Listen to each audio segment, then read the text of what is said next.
Hi guys, this is my first blog. I am Pranay and I am also a digital marketing expert. Past 5 years experience. Last day last day ମୁଁ $200 ର ACO customer convert କରିଛି from UK. ମୁଁ ମୋ share କରିବି experience କେମିତି ଥିଲା customer convert କରିବା ପାଇଁ ଆଉ କ'ଣ ଷ୍ଟ୍ରାଟେଜି ଥିଲା କ'ଣ ଥିଲା। ଫାର୍ଷ୍ଟ ଅଫ୍ ଅଲ୍ ସେ କ୍ଲାଇଣ୍ଟ ମାସେ ହେଲା କଥା ମାସେ 45-45 ଡେଜ୍ ପାଖାପାଖି କଥାବାର୍ତ୍ତା ହେଇଥିଲୁ। ବହୁତ ସାରା ସେ ମୋତେ ମେଲ୍ କରିଥିଲା, ମୁଁ ବି ମେଲ୍ କରିଥିଲି, ହ୍ୱାଟ୍ସଆପ୍ରେ କନେକ୍ଟ ବି ଥିଲୁ। ବଟ୍ ତାପରେ ସେ ମୋତେ ମାଗିଥିଲା ଯେ ୱାର୍କ ଲିଷ୍ଟ କ'ଣ ୱାର୍କ ଲିଷ୍ଟ ଅଛି, କ'ଣ ମାନେ କାମ କରିବାର ପ୍ଲାନ୍ ଅଛି ଦେବା ପାଇଁ। ବଟ୍ ମୁଁ କ'ଣ କରିଥିଲି ନା ତାକୁ ଗୋଟେ 45 ପେଜ୍ର ଗୋଟେ ଗାଇଡ଼ ବୁକ୍ ଟାଇପ୍ର ଗୋଟେ ୱାର୍କ ପେଜ୍ ଦେଇଥିଲି। ବଟ୍ ସେମାନେ ଏତେ ବ୍ୟସ୍ତ ଯେ ସେମାନେ ଏତେ ଜିନିଷ ପଢ଼ିବା ପାଇଁ କି ପଢ଼ିକି ଇଏ କରିବା ପାଇଁ ସେ ରାଜି ନୁହଁ। ବଟ୍ ସେ କ'ଣ ହେଲା ନା ସିଏ ରାଗିଗଲା ମୋ ଉପରେ ସଡନ୍ଲି। ମୁଁ ତ ବହୁତ ସ୍କେଟ୍ ଡରି ଯାଇଥିଲି ଯେ କ'ଣ କରିବି ନାହିଁ, ଡରି ଯାଇଥିଲି। ଭାବିଲି ଯେ ଏତେ ଦିନ ମେହନତ ମାସେ ହେଲା ତା ପଛରେ ଲାଗିଛି, ମାସେ ହେଲା ଟାଇମ୍ ଦେଇସାରିଲିଣି, ମାସେ ହେଲା କଥା ହେଇସାରିଲିଣି। ବଟ୍ ସାଇ ଯଦି ନ ହେବ ମୋତେ ବି ଅଫିସ୍ ଚଲେଇବାର ଅଛି, କାହିଁକିନା ମୁଁ ଷ୍ଟାର୍ଟଅପ୍ ଲଞ୍ଚ କରିଛି। କାହିଁକିନା ଷ୍ଟାର୍ଟଅପ୍ ଏତେ ସହଜରେ ଗ୍ରୋଥ୍ କରିବା ଇଏ ନୁହେଁ। କାହିଁକିନା ମୁଁ ଫ୍ୟାମିଲି ବ୍ୟାକ୍ଗ୍ରାଉଣ୍ଡ ଏତେ ଭଲ ନାହିଁ, ଯେ ଫ୍ୟାମିଲି ବ୍ୟାକ୍ଗ୍ରାଉଣ୍ଡ ଏତେ ଭଲ ନୁହେଁ ଯେ ମୁଁ ବ୍ୟାକଅପ୍ ଅଛି କି ଇଏ ଅଛି। ବଟ୍ ନିଜ ହିସାବରେ ଷ୍ଟାର୍ଟଅପ୍ ଲଞ୍ଚ କରିଛି, ଯେତିକି ଛୋଟ ମୋଟ ମୋ ହିସାବରେ। ବଟ୍ ହଁ, ସେ କ୍ଲାଇଣ୍ଟ ରାଗି ଯାଇଥିଲା। ବଟ୍ ମୁଁ କ'ଣ କଲି ନା ତାପରେ ତାକୁ ଗୋଟେ short work plan work calendar ମୁଁ ତାକୁ ରେଡ଼ି କରିକି ପଠାଇଥିଲି। ସର୍ଟ ୱାର୍କ କ୍ୟାଲେଣ୍ଡର ମୁଁ ତାକୁ ରେଡ଼ି କରିକି ପଠାଇଲି। ଆଟଲିଷ୍ଟ ସେ ତା 10 ମିନିଟ୍ ପରେ ସେ ଦେଖିକି ଏତେ ଖୁସି ହେଇଗଲା, ସେ ମୋତେ ପେମେଣ୍ଟ କଲା। ଆଣ୍ଡ ମେ ବି 1 year ପର୍ଯ୍ୟନ୍ତ କାମ ଚାଲିବ।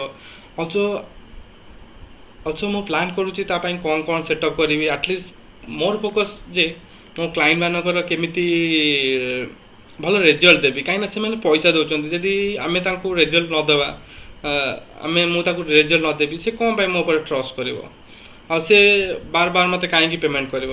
ମୁଁ ସଦାବେଳେ ଥାଏ ଯେ କେମିତି ଭଲ କ୍ୱାଲିଟି କାମ କରିବି। ଏସିଓ ନୁହେଁ ଯେ ଖାଲି ବ୍ୟାକଲିଙ୍ଗ କରିଦେଲେ, ବାଡ଼େଇ ଦେଲେ, ଦେଇଦେଲେ, ସଇଲା। ବହୁତ ସାରା କମ୍ପାନୀ ଏମିତି କରୁଛନ୍ତି, ବଟ୍ ଏଇଟା ଠିକ୍ ନୁହଁ। ଫାର୍ଷ୍ଟ ଅଫ୍ ଅଲ୍ ତା'ର କି ପଏଣ୍ଟ ଜାଣିବାର ଅଛି ଯେ ତାହାର କ'ଣ ମାର୍କେଟ୍ ଅଛି, କ'ଣ ସେଗମେଣ୍ଟେସନ୍ ଅଛି, ସେ କେଉଁ କେଉଁ ପର୍ଟିକୁଲାର ଜୋଗ୍ରାଫି ଟାର୍ଗେଟ୍ କରୁଛି କି କ'ଣ ନାହିଁ। ତା'ର ମାର୍କେଟିଂ ବିହେଭିଅର୍ ଜାଣିବାକୁ ପଡ଼ିବ। Buyer persona, about buyer persona. ମୁଁ ବାୟର ପର୍ସନା ଉପରେ ବହୁତ ଶୀଘ୍ର ଗୋଟେ ଭିଡ଼ିଓ ବି ବନେଇବି। ବାୟର ପର୍ସନା କ'ଣ, ବାୟର ପର୍ସନା କେମିତି ଜାଣିବ, ଏଥିରେ କ'ଣ ନା ସ୍ମଲ୍ ବିଜନେସମ୍ୟାନ୍କୁ କେମିତି ଭଲ କ୍ଲାଇଣ୍ଟ ମିଳିବ, କଷ୍ଟମର ଇନକ୍ୱାରି କେମିତି ଆସିବ। ଆଜିକାଲି ତ ଦୁନିଆ ହେଇଗଲାଣି ସେମିତି। ଯଦି ତୁମେ ଡିଜିଟାଲରେ ନା ଦେନ୍ କାହିଁକି ନା ଲୋକ କେବେ ତୁମ ଦୋକାନ କି ବିଜନେସ୍କୁ କି କିଛି ବି ହସ୍ପିଟାଲ ଏଭ୍ରିଥିଙ୍ଗ କିଛି ବି ଏଣ୍ଟ୍ରି କରିବା ପୂର୍ବରୁ ସେମାନେ ଫାଷ୍ଟ ଗୁଗଲରେ ଟାଇପ୍ କରୁଛନ୍ତି best doctor, best used car, everything first ଗୁଗଲରେ ଟାଇପ୍ କରିକି ସେ ତୁମ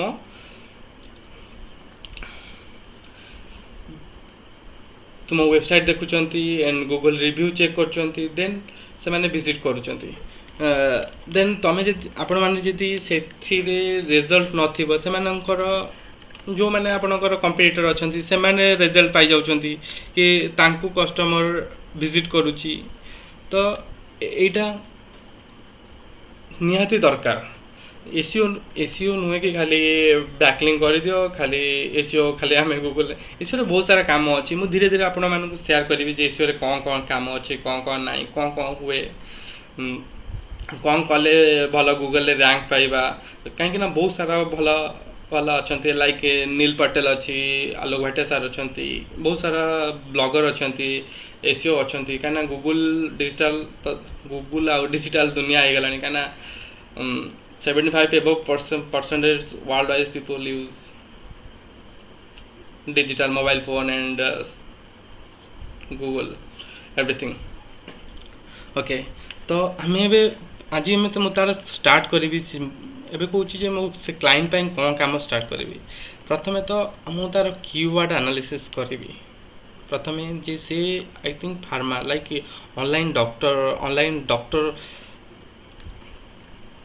डॉक्टर प्रोवाइड करुच्ची वेट लॉस ट्रीटमेंट प्रोवाइड करुच्ची वेट लॉस ट्रीटमेंट प्रोवाइड करुच्ची देन तार लाइक के माने कस्टमर को एज रू को बैरिगेट कस्टमर क्यों माने ताको प्रोडक्ट देखिए एगुड़ा को देखिकी देन ऑडिट करिकी लाइक ता बिजनेस विषय टोटाल ऑडिट करिकी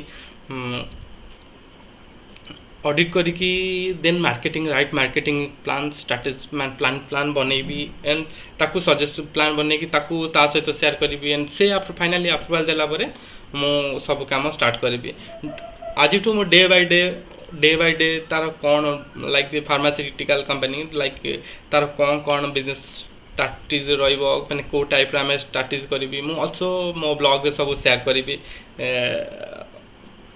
कौन कौन कौ टाइप काम करी जे कौ टाइप कंटेंट लिखा जीवो कौन लिखा जीवो देन मोर टार्गेट ताकू 6 मंथ भितर केमिति टॉप 10 पेज भितर गूगल रे रैंक आनिकी देबी आउ जो दिन मो टॉप 10 पेज भितर रैंक आनिकी देखि देबी मो से दिन तार साइट भी मो ब्लॉग चैनल रे रिवील करी एंड रियली ऑफिस टाइम तो मोर हे गलानी मो जदि किसी वीडियो तार कामर स्ट्रैटेजी शूट कली मु आपण मानकु शेयर करी जे केमिति कौन प्लान करबा के कौन नहीं thank you so much for watching me have a great day bye bye